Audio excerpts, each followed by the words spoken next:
Ayan po mga kabida, sa magandang oras sa lahat. Welcome po sa aking channel. Ito, magandang pag-usapan po ito. Ano po? Kasi ngayong araw po, yung araw po na inaabangan ng mga Pilipino, na ang rally po ng Iglesia ni Cristo sa iba't ibang bahagi po ng Pilipinas, mga kabida. In fact, mag-uumpisa yung kanilang simultaneous peace rally alas 8 po ng umaga at ito po ay magtatapos hanggang alas 8 po ng gabi. Okay? So, sa iba't ibang panig po ng Pilipinas, kung saan po ay may gaganaping rally mga kabida, ang INC, nakahanda na po. No? In fact, yung mga dadalo, nung Sabado pa po, no? Nagsidatingan at kahapon po may mga dumating, daang-daang mga bus, no? Diyan ho sa Davao City, no? At ang balita po natin, nasa thousands of buses and vans ang nirentahan po ng Iglesia ni Cristo mga kabida dito sa gaganaping Grand Rally po ngayong araw na ito. No? Okay, babasahin ko lang po yung mga venues at saka tuloy-tuloy na po tayo dito ho sa ating primer po sa National Peace Rally po ng Iglesia ni Cristo today. No? Okay, yung mga venue mga kabida, ito, babasahin ko lang po. Unang-una, dyan ho sa Quirino Grandstand sa Maynila, okay? Tapos sa outside Metro Manila po mga kabida, dyan po sa Albay, gaganapin yung rally na yan sa Sawangan Park, no? Sa lungsod po ng Legazpi, at sa Agusan del Norte, dyan sa Butuan City Sports Complex, sa Cebu, no? Sa SRP, Cebu City, and then Isabela Sports Complex naman, dyan ho sa Ilagan, ayan. Misamis Oriental mga kabida sa Plaza Divisoria, Cagayan de Oro City, and then sa Palawan, Provincial Capital of Palawan, ano po, no? Todo suporta talaga itong Provincial Capital po ng Palawan mga kabida, no? Lalawigan po ng Iloilo sa Freedom Grandstand, lungsod po ng Iloilo. Ayan. Sa Ilocos Sur, Quirino Stadium, Region 8, the Ormoc City, no? Particular mga kabida sa Stage Plaza, okay? Sa Capitol Park and Lagoon, Bacolod City, Negros Occidental, sa San Pedro Square, dyan ho sa Davao City, and then Region 8 naman mga kabida sa Pagadian City. Yun po yung mga venues, no? Ng rally po ngayong araw na ito mga kabida. Gaya ng sinabi ko po kanina, nagsidatingan na po yung mga iba't ibang mga miyembro po ng INC, no, mula sa iba't ibang bahagi po ng Pilipinas. At yun, ang very exciting dito mga kabida, hindi lang po yung INC po yung dadalo, no, kasi open po ito sa lahat. Okay, open po ito sa lahat ng mga organizations, no, civil society at maging mga religious groups, no. In fact, ang malinaw mga kabida na dadalo ko dito kung mga miyembro po ng KOJC, no? Matapos naglabas po ng statement po itong KOJC at saka itong si Pastor Apollo Sikibuloy na sila po ay susuporta ho dito sa rally po ng Iglesia ni Cristo. Now, linawin lang po natin, ito hong rally ng Iglesia ni Cristo mga kabida ay hindi ho to take sides, no? Ibig sabihin, wala hong pinapanigan po ito. Hindi ho ito panig po for Vice President Sara Duterte at maging kay President Bongbong Marcos. Ang sa kanila po, malinaw doon ho sa pahayag ni Congressman Rodante Marcoleta, isa hong kilalang Iglesia ni Cristo member, no, na itong rally na ito ay gusto po nilang magkaroon po ng working hands together, no? Ito hong Vice Presidente at saka ito hong presidente po ng Pilipinas. Ayaw ho nila na magkahati-hati o magkawatak-watak yung mga Pilipino dahil lang po sa politika mga kabida. Kaya ayaw ho nilang ituloy po itong impeachment proceedings po, no? Kay Vice President Sara Duterte kasi magbibigay lang po yan ng daan para mas lalong magkahati-hati po yung mga Pilipino mga kabida. Ayan. Now, marami hong sinuspending mga classes, no? Sa iba't ibang bahagi po ng Pilipinas dahil sa rally na ito. Hindi lang po klase, pati works o trabaho po ng mga empleyado po ng gobyerno, no? Mga kabida. In fact, sa Davao City, classes and work ay suspendido po ito, no, sa government, mga kabida, no. Meron pong inilabas na proclamation. Ito pong si Davao City Mayor Sebastian Baste Duterte. Maging sa Metro Manila, no, mismo yung Malacanang, sumuporta na din, no, dito ho sa rally na ito kasi sinuspindi po ng Malacanang yung classes po ng Pasay at ano pa yung isang lugar doon na nabasa ko po, no? Sinuspindi ng Malacanang yung kanilang klase dahil ho sa rally na ito ng Iglesia ni Cristo, mga kabida. Now, isa sa mga nag-abang po ngayon, mga kabida, ay ito hong mga politiko, lalong-lalo na po yung mga kongresista po natin, no? Nag-abang ho dito sa rally na ito kasi ho siguro makikimarites po, no? Lalong-lalo na po yung mga kilalang yung mga noted talaga na nagpahirap po sa mga Duterte, mga kabida, no?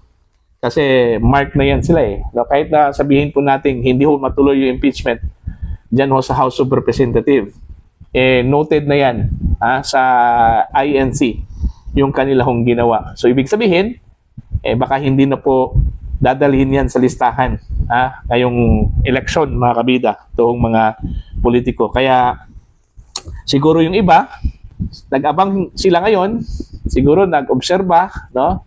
Yung iba, kasi ho, ang sabi po ni Congresswoman Franz Castro, mga kabida, meron daw mga kongresista na nag-pledge po sa kanila, no po, na napipirma, no?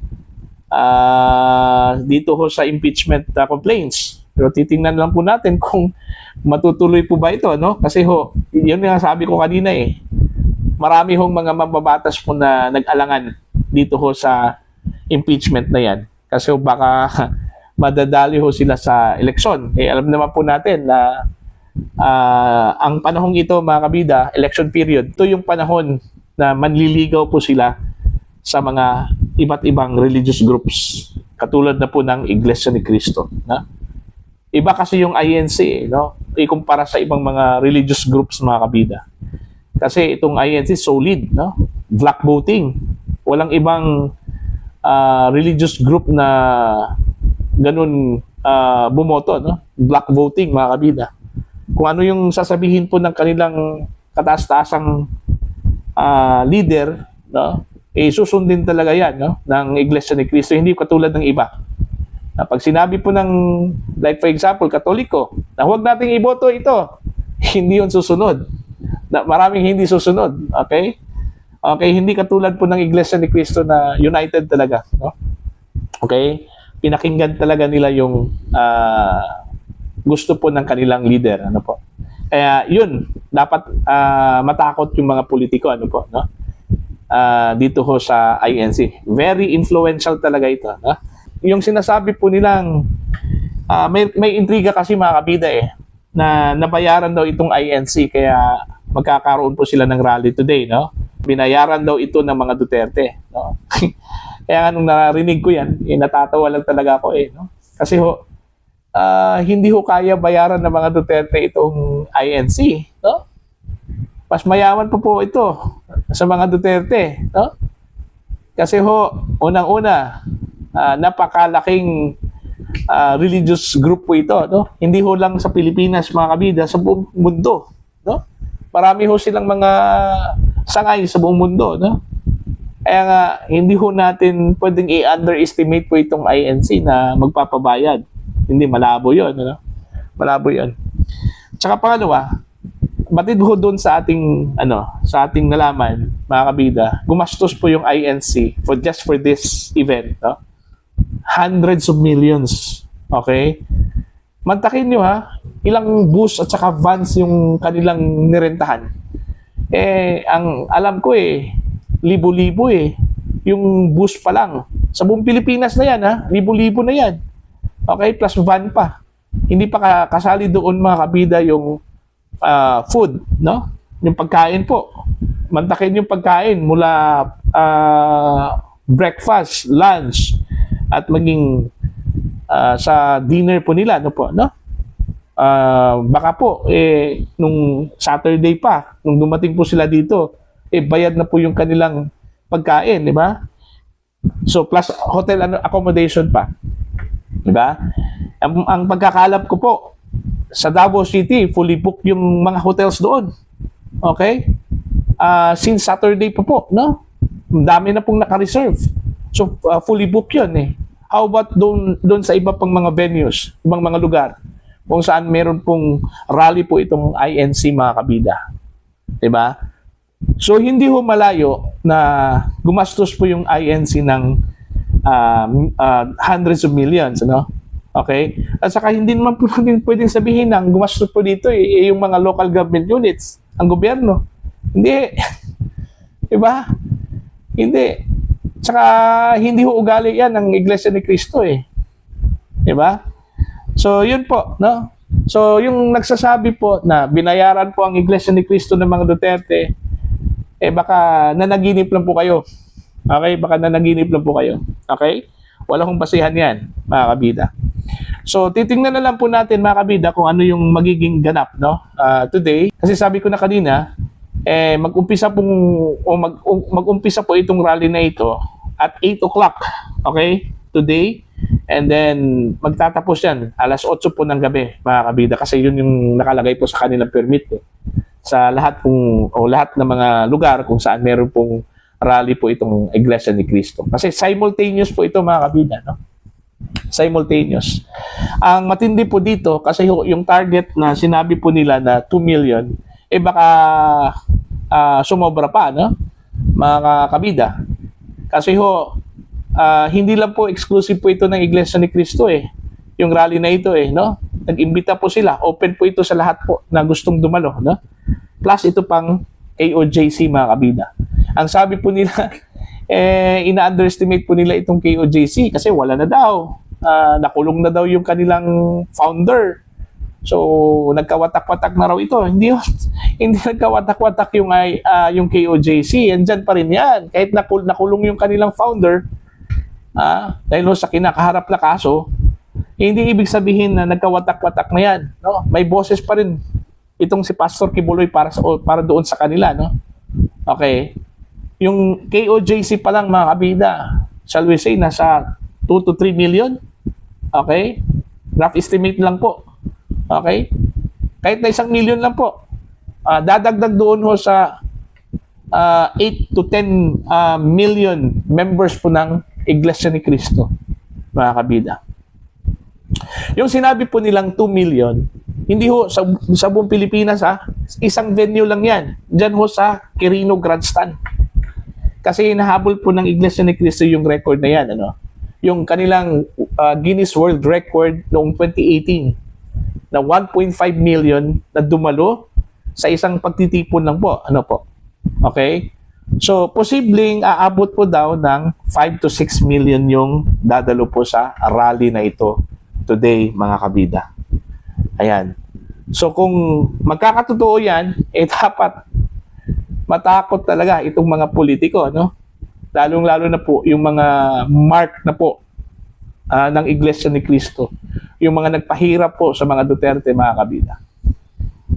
Ako, sigurado po ako wala, hindi yan dadalhin po ng INC. No? Okay? Kahit na po magsusumamo po yan, hindi yan dadalhin. Kasi alam po nila, no?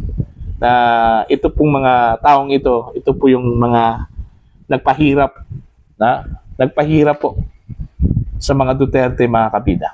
So, yun po.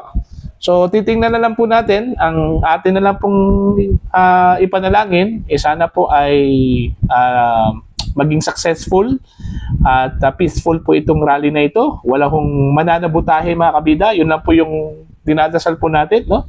Baka may mga luko-luko dyan, no? Na isasabotahe po itong rally na ito, no? Para ipalabas po na magulo yung rally po ng Iglesia ni Cristo at para maging basihan naman na magkaroon po o magdeklara po ng martial law. Okay? Kasi yun po yung haka-haka po ni Attorney Harry Roque na posible raw magdeklara po ng martial law ang Marcos admin, ano? Pero para sa akin, malabo yan, ano? Kasi alam po ng Marcos admin yung mga panuntunan kung panuntunan po kung paano magdeklara po ng martial. Dalawa lang yan either in invasion, mga kabida, or rebellion, ano? Kasi yung rally, hindi yan rebellion, hindi yan invasion. Tahimik yan. Mapayapa yan. Mananalangin po yung mga dadalo dyan, mga kabida. Hindi ho gagawa po ng gulo. Yun po yung malinaw doon. Alright? Para ho doon sa inyong mga comments, you can comment down. At sa mga hindi pa po subscriber, mga kabida, sa aking channel, please do subscribe. Just click the subscribe button, click the notification bell, click also all para updated po kayo, mga kabida, sa aking mga uploads. Maraming salamat po sa inyong lahat. God bless po, mga kabida.